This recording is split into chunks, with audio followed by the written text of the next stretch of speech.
Muy buenas tardes, soy José Manuel Panero y empezamos un nuevo programa de Salud y Sociedad. Hoy vamos a hablar de dos temas que, bueno, pues la verdad es que son interesantes y vamos a tratar de darles un punto de vista o un enfoque diferente al habitual. Vamos a hablar de tabaco, pero no solamente del hecho de quitar los hábitos del tabaco, sino de cómo afecta a la salud pública. Y vamos a hablar un poco también de las enfermedades que pueden aparecer por pobreza energética. Para ello hoy tenemos con nosotros al doctor Alonso Sánchez Migallón, que bueno, es médico especialista en medicina preventiva y salud pública. Muy buenas tardes. Encantado de estar aquí. Bueno, pues la verdad es que vamos a tratar de darle un enfoque un poquito diferente a más allá de cómo hay que dejar el tabaco, sino bueno, pues a ver un poquito cómo afecta a la salud, a los presupuestos y un poquito todo el tabaquismo. Entonces, la primera pregunta sería ¿por qué el tabaco es malo para la salud individual? Y luego, ¿cómo afecta a la salud pública en general? Bueno, a ver, el tabaco, yo creo que todo el mundo en sus casas alguna vez ha oído que es malo, yo creo que más de una vez, con lo cual yo creo que eso es ya un mantra que yo creo que no hace falta que repitamos.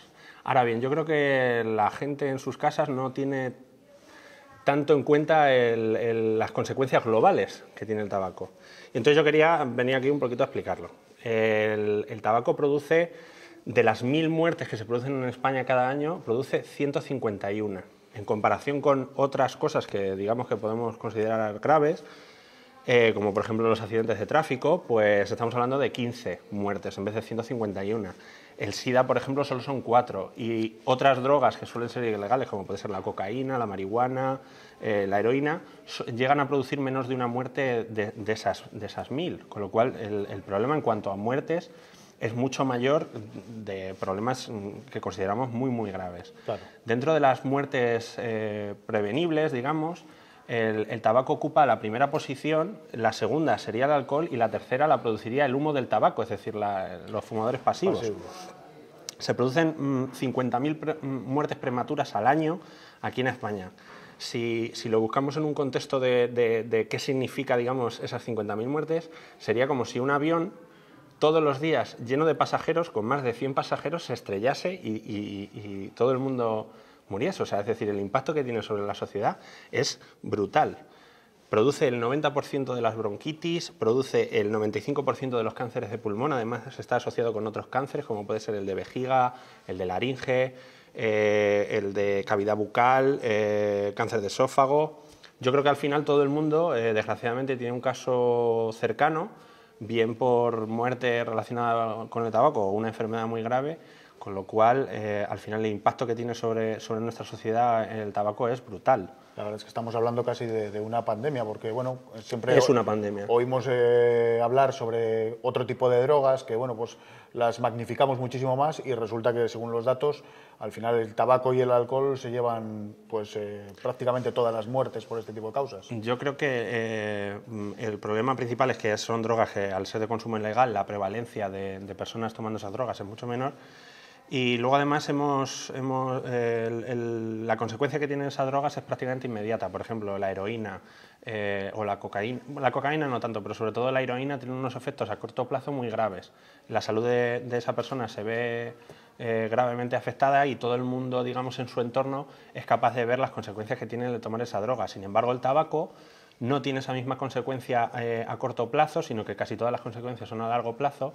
Y digamos, las implicaciones que tienen en su propia salud la persona que las está afectando las vive de forma paulatina. Pues ahora corro un poquito peor, ahora toso un poquito más, ahora tengo esta enfermedad que está relacionada con fumar y entonces me tengo que tomar una pastilla.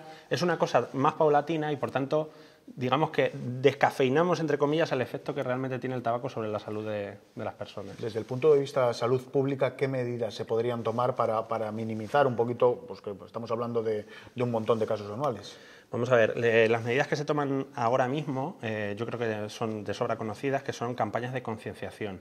Por ejemplo, para evitar el inicio de la habituación tabáquica, sobre todo en los colegios y en los institutos, siempre tenemos una serie de programas que generalmente desarrollan las consejerías de sanidad de las regiones, donde se explica qué es una droga, se explica los efectos en la salud que tiene, se recomienda no tomar drogas, incluso que en caso de tomar drogas hacerlo de forma segura.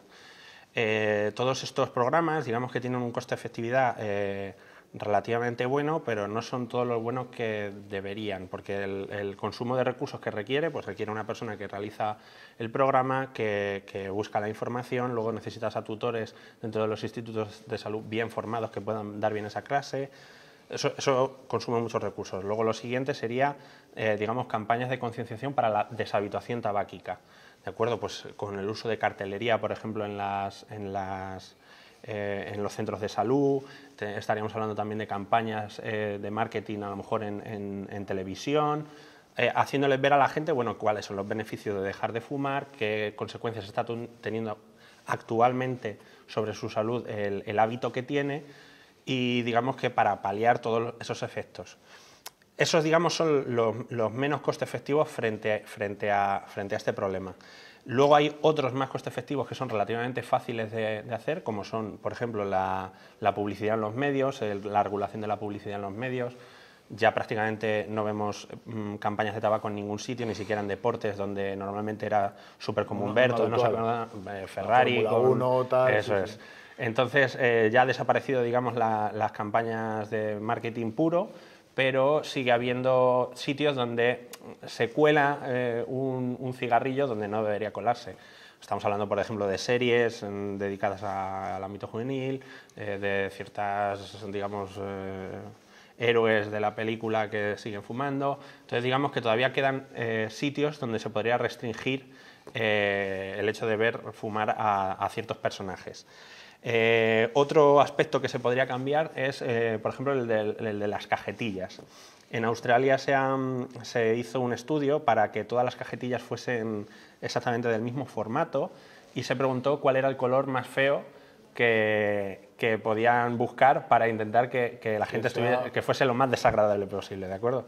Entonces salió pues como un color así caca, ¿de acuerdo? Entonces todas las cajetillas ya no pueden llevar ningún color, salvo que sea ese. La marca no puede tener ningún distintivo, la fuente, digamos, que sale es exactamente igual para todas, con lo cual, digamos que el marketing que ha calado dentro de la sociedad, pues en marcas como pues, Marlboro, Camel y demás, pues la gente no es capaz de identificar esos logos, claro, y por tanto hace menos probable que se guíen por esa marca de la que, digamos, se sienten atraídos, ¿no? Al final el tabaco es una campaña de marketing activa constantemente, y digamos que esas son las formas de tentarnos que tienen. Lo siguiente, digamos, sería la fiscalidad, ¿vale? Que este es el tema más polémico. Claro, eso te iba a decir, que al final es un tema polémico, pero que creo que al final, si evaluamos coste-beneficio, la balanza, vamos, cae totalmente a favor del coste, y bueno, habría que ver cómo compensar, digamos, esos costes que genera el tabaquismo para... Sí. Pues precisamente el coste que genera el tabaco tenemos asumido de que las cajetillas vienen muy bien al Estado. Recaudan muchísimos impuestos y realmente la gente que fuma está contribuyendo a que el Estado se financie. Y eso es una aseveración completamente falsa. Ahora mismo el coste aproximado que pagamos por cajetilla de tabaco en impuestos es aproximadamente 3,5 €, de los 4,5 € que suele costar la cajetilla de tabaco. Eso no cubre ni mucho menos el coste que tiene real. El coste aproximado, y digamos que esto no es un coste en el que estemos todos de acuerdo, pero es, digamos, una media en la que más o menos podríamos estar de acuerdo bastante, llega a ser incluso de 7 €, 7,5 €. Esto incluye los costes directos que produce la sanidad. Para que os hagáis una idea, por ejemplo, pues un paciente con enfermedad pulmonar obstructiva crónica, que está muy ligada al tabaco y que prácticamente cualquier persona que haya fumado más de 40 años una cajetilla al día, pues ya suele desarrollar EPOC, me parece que cuesta del orden del 1.000.000 de euros el tratamiento anual de esa persona. Con lo cual los costes directos son grandísimos, pero es que si evaluamos también los costes indirectos, que consisten en lo siguiente: yo voy a la consulta y yo voy, por ejemplo, a acompañar a mi padre a la consulta del médico. Sí. Yo estoy utilizando mi coche me genera unos recursos, yo además estoy generando una baja laboral porque yo tengo que acompañar a mi padre y ir a hacer eso.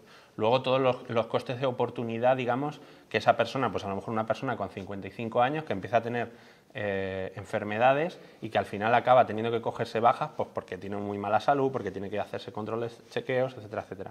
Entonces, todos esos costes indirectos se suman, digamos, al que tiene del total. Es decir, que podríamos estar viendo que de aquí a unos años el precio por cajetilla subiría hasta 7 euros y pico, 8. 7 euros y medio. Bueno, primero, ojalá veamos eso. Vamos, si vemos eso, yo me doy con un canto en los dientes. Realmente yo, aunque lo pido, yo entiendo que el subir los impuestos del tabaco a casi el doble es una medida que requeriría mucho consenso, tanto político como del público. Pero bueno, no solo serían 7 euros y medio, eso solo serían de impuestos, porque claro, luego las empresas tabacaleras se tienen que llevar su parte, con lo cual serían mínimo, para cubrir costes, mínimo 10 euros, para cubrir los costes que generan al final... Por cajetilla. Por cajetilla. Esto tiene una parte buena, que es que a medida que tú vas subiendo, a medida que tú incrementas el precio de la cajetilla un 10%, disminuye la prevalencia de usuarios que utilizan tabaco un 4%, con lo cual esta medida, además de recaudar más, que no es su objetivo, el objetivo no es recaudar para cubrir los costes, sino que realmente lo que se persigue con esta medida es precisamente disminuir la prevalencia. Los costes que producen los cigarrillos, tanto costes a nivel económico como a nivel de salud, siempre se ven a 20 años vista. Es decir, nosotros estamos tratando ahora los que han estado fumando hace 20 años. Si nosotros empezamos ahora a disminuir la prevalencia, aún así vamos a tener que asumir los costes durante años de todas las enfermedades y de toda la gente que lleva fumando. Con lo cual, digamos que es una medida que sería buena en todos los sentidos. España es el país número 10 de 15 en cuanto a fiscalidad por PIB. Eso quiere decir que todavía estamos, digamos, bastante retrasados en comparación con la Unión Europea. Yo creo que tenemos que seguir subiendo los impuestos al tabaco. Creo que es una medida que es la más coste eficaz y creo que es la que tiene más sentido ahora mismo, pero yo creo que queda otra por proponer y digamos que en esto no hay un consenso absoluto, pero yo creo que deberíamos empezar a prohibir el tabaco a partir de los nacidos a partir de cierto año, vamos a decir, por ejemplo, 2010. ¿Por qué propongo esto? Porque el tabaco al final es un veneno que nos hemos habituado a consumir y que por cómo funciona la sociedad, digamos que no hemos sido capaces de replantearnos el por qué consumimos tabaco, por qué permitimos que siga siendo legal, y yo creo que dado que el consumo es tan habitual y tan prevalente entre la población, no podemos pedirle a la población que deje de consumir tabaco, sobre todo la gente que está ahora mismo, que es adicta al tabaco, no podemos pedirles, vais a tener que dejar de fumar tabaco sí o sí, pero yo creo que sí nos podemos plantear que los niños, porque ahora mismo la gente que nace en 2010 tiene 8 años, vamos a pensar en esos niños y vamos a pensar si les queremos exponer al tabaco, al humo del tabaco y a todas las consecuencias para su salud y para la salud de los demás que tiene el tabaco. Yo creo que ya no... Hombre, disminuiríamos la parte, digamos, de esa gente que empiezan a coger el hábito del tabaco o el vicio de fumar. No sería tan efectivo pues para evitar, digamos, la exposición al humo de tabaco de sus familiares que sí que están enganchados a... Hombre, lógicamente la prevalencia, a medida que tú prohíbes, digamos, lógicamente siempre habría un mercado negro, es decir, no podemos evitar el consumo del tabaco en esas edades al 100%, pero ten en cuenta que la prevalencia iría disminuyendo paulatinamente, con lo cual las oportunidades de que esa gente esté expuesta al humo de tabaco serían mucho menores. Y además, digamos que el hecho de prohibirlo también daría como un toque de atención a esa gente que consume tabaco para que empezase a plantearse de verdad si es una droga tan light como la gente se piensa que es, cuando no lo es en absoluto. Y que, como hemos explicado ya, es una droga que produce unos efectos devastadores. Eso es. La siguiente pregunta que se me ocurre, escuchándote hablar de los efectos del tabaco, es si el tabaco mata 5 millones de personas en el mundo al año, ¿nuestros gobernantes son unos asesinos por permitirlo? A ver, yo creo que nuestros gobernantes son al final un reflejo de la sociedad. Nosotros como sociedad hemos permitido el blanqueamiento, digamos, de esta droga que es el tabaco, y al estar en un sistema democrático yo creo que no podemos considerarlos asesinos. yo creo que lo primero que tenemos que hacer como sociedad es empezar a descartar esta droga de forma contundente y sin esa, digamos, sin ese golpeo, ese empuje que tenga la población civil para implementar esta serie de medidas, los gobernantes no las pueden tomar de motu propio. Es más, ha habido casos claramente donde se han tomado decisiones que no eran compartidas por la mayoría del público, como puede ser la medida de dejar de fumar en espacios públicos y en bares, en sitios cerrados, con las leyes de Zapatero de, me parece que son 2005 y 2010. Sí, la verdad es que fueron unas leyes súper controvertidas. Desde la hostelería se puso el grito en el cielo diciendo que poco más o menos eso iba a llevar a la ruina a prácticamente toda la hostelería a nivel nacional. Y bueno, la realidad es que pasado el tiempo, la hostelería sigue más o menos, yo creo que manteniendo los niveles, la gente se ha acostumbrado a que en ciertos sitios no se puede fumar y bueno, pues les ves fuera fumando, pero ya en esos espacios, pues bueno, pues digamos que ya no se ve a gente fumando, aunque se han buscado trampas mil y se han buscado un poco de todo desde el punto de vista legal para poder enfocarlo.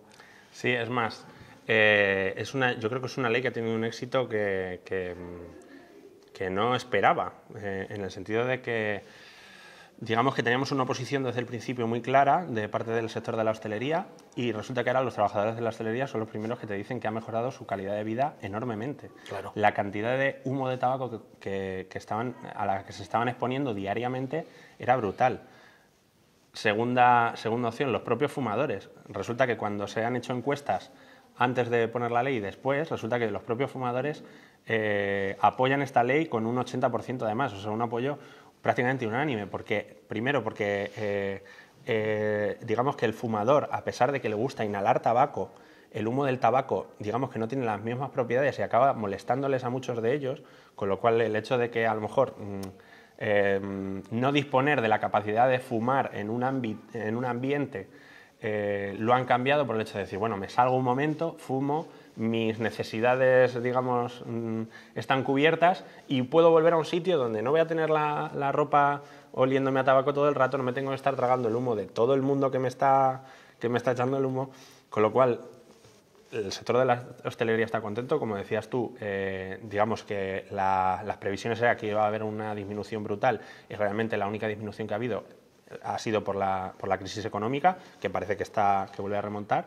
La gente yo creo que se ha acostumbrado a no tener, digamos, el tabaco presente en estos sitios de ocio y yo creo que hemos ganado todos. Hemos ganado los que no fumábamos, los que fumábamos y los trabajadores de la hostelería sobre todo. De hecho, yo creo que fue una medida que se afrontó incluso con un poco de miedo porque se tomó una medida previa que era bastante más light, que era la de separar ambientes dentro de los propios locales, que bueno, pues digamos que veíamos muchos locales que tenían un área para fumadores y otro de no fumadores. Al final eso se prohibió totalmente. Sí. Y bueno, pues la realidad es que ahora mismo pues bueno, está implantado y ya lo vemos con normalidad. Es más, yo creo que fue una ley que salió con ese extra, digamos, de bueno, vamos a dejar por lo menos una zona para fumadores porque si no esto puede irnos de las manos y ha acabado saliendo fatal. Primero porque las zonas de fumadores han requerido una inversión para los propios trabajadores de hostelería brutal.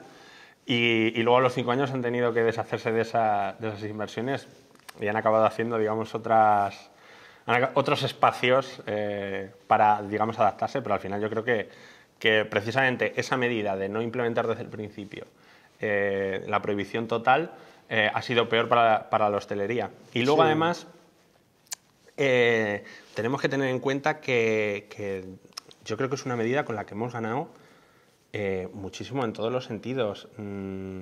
Ha disminuido la prevalencia de fumadores precisamente con esta medida. Había gente que solo fumaba en espacios de ocio, digamos, y pues eso, salía por los fines de semana, los colegas... Tal, no sé qué, y eso claro, se ha acabado también con ello. ¿Cuándo empezamos a fumar y qué industrias contribuyen a eso, a que empecemos a fumar? Porque al final yo creo que todo el mundo llega a la conclusión de que empezar es desagradable, es algo que no te lleva a ningún... Pero la realidad es que año tras año pues hay gente que se enganchan a ese vicio que en origen es desagradable. Pues precisamente la edad en la que se empieza a consumir tabaco es entre los 14 y los 17 años. Esto sigue pasando ahora mismo y esto es precisamente por la permisividad que tenemos a la hora de ver a gente fumando tabaco a esas edades. Nosotros tenemos clarísimo, por ejemplo, que hasta que no cumples 18 años, pues hay ciertas cosas que están vedadas, ¿de acuerdo? Por ejemplo, conducir.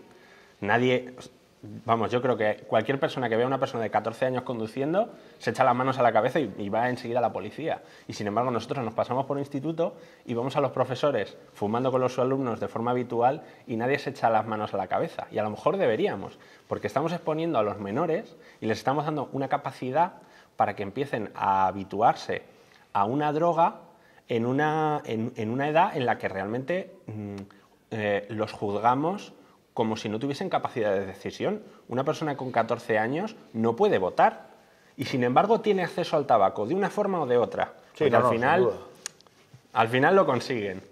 Y entonces yo creo que debemos empezar a pensar si debemos proteger a nuestros niños, porque ahora mismo son niños y yo creo que es una población que tenemos que protegerla, igual que del alcohol. No podemos ver normal que un chaval empiece a beber grandes cantidades de alcohol con 14 años, es que no es normal.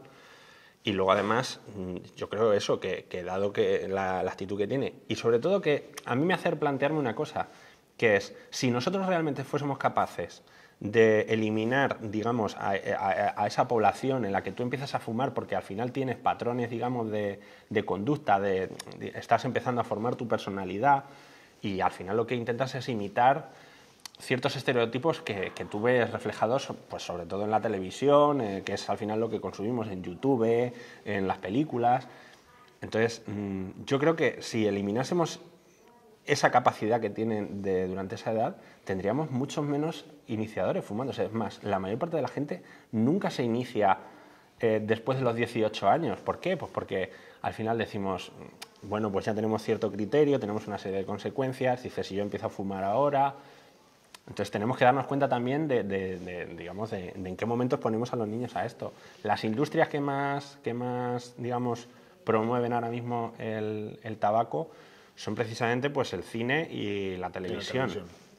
Todo el mundo que haya visto X-Men ve a Lobezno con un puro en la boca prácticamente en todas las escenas. Al final tenemos en cuenta que Lobezno es un superhéroe, que es fuerte, que digamos que es el estereotipo de hombre musculoso, etcétera, etcétera. Entonces, una persona con 12, 13 años que está formando su personalidad quiere ser como Lobezno. Y él quiere pues conducir la moto más chula, no sé qué, y fumarse el puro más grande. Lógicamente, es que al final la psique humana es así. Nosotros nos estamos formando y eso es lo que nos llama la atención. Entonces yo creo que aparte de, digamos, limitar el espacio del tabaco en la televisión, creo que también sería bueno hablar con los actores y que empiecen a darse cuenta de lo importante que es el trabajo que hacen. O sea, están enseñando a generaciones enteras. Entonces, digamos que ellos tienen que tener en cuenta el efecto que tiene en pantalla para los menores de edad. Para irlo controlando. De todas estas medidas que hemos hablado ya que se han ido tomando, es decir, el hecho de no fumar en espacios públicos, aunque no se haya subido todo lo que habría que hacerlo, el incremento de impuestos en el tabaco, todo eso, ¿estáis empezando a notar ya, primero, que hay menos fumadores y segundo, que los costes por enfermedades producidas por tabaquismo está disminuyendo también? Pues a nivel global, digamos que desde hace aproximadamente 20 años vemos una tendencia claramente a la baja en cuanto a prevalencia de fumadores. Es decir, cada vez hay menos gente fumando, menos gente iniciándose en el hábito del tabaco. Y realmente estas medidas no podemos evaluar a ciencia cierta si han tenido efecto directo sobre la prevalencia. Han seguido disminuyendo con la misma tendencia que estaban disminuyendo hasta ahora. En cuanto a prevalencia, ahora bien, la exposición al humo ambiental en hostelería y demás, sí que hemos visto efectos inmediatos. Se está bajando, por ejemplo, los ingresos hospitalarios con EPOC, se observa una disminución del número de infartos de miocardio, de episodios de asma, disminuye el riesgo de prematuridad en recién nacidos y de bajo peso también. Es decir, los efectos inmediatos que esperábamos, que no deberíamos esperar ver, digamos, a corto plazo, pues sí que lo estamos viendo, cosa que es una noticia fantástica, porque si conseguimos resultados en costes sanitarios tan rápidos, pues la verdad Sí, es que porque lo lógico es que esos, digamos, costes y ese, digamos, beneficios los viésemos pasados unos años. Eso es. Y no de carácter inmediato, pero bueno, la verdad es que si se está viendo ya desde el minuto uno, la verdad es que es francamente buena. Sí, es una buena noticia, yo creo. ¿Se podría utilizar el dinero, digamos, de que la gente no se gaste en tabaco en programas, pues eso, para salud pública y quitar los hábitos? Pues precisamente yo creo que esto es una medida que incluso los propios fumadores están de acuerdo con ella. Los fumadores, digamos que quieren que sus impuestos se dediquen a programas que están dedicados a su salud. Con lo cual, aunque esto no es posible hacerlo en España porque las leyes, digamos, que impiden que los impuestos sean finalistas y no podríamos asegurar que el porcentaje, digamos, de los impuestos al tabaco van a ir directamente asociados a programas de salud pública relacionados con el tabaco. Es más, por ejemplo, un claro ejemplo sería aquí el céntimo sanitario en Cantabria, sí, que al final la ley tumbó. Pues digamos que no podemos asegurarles a los fumadores, digamos, que ese dinero va a ir directamente, pero aún así ellos ven con buenos ojos el hecho de decir, bueno, si mis impuestos van para esto, por lo menos que sirva para que financie actuaciones de salud pública, actuaciones sanitarias en el futuro, costes directos, etcétera, etcétera. O sea que es una medida, digamos que por supuesto los no fumadores pues estarán de acuerdo porque digamos que a ellos no les afecta la subida de impuestos. Y los propios fumadores pues también dicen, bueno, ya que voy a pagar impuestos, por lo menos que deriven en mi salud. O sea, que es una medida la que ganamos todos. Bueno, pues la verdad es que estamos con el doctor Aloncho Sánchez Migallón. La entrevista está siendo francamente interesante y bueno, vamos a darle un pequeño descansito para que, bueno, pues para ir a publicidad.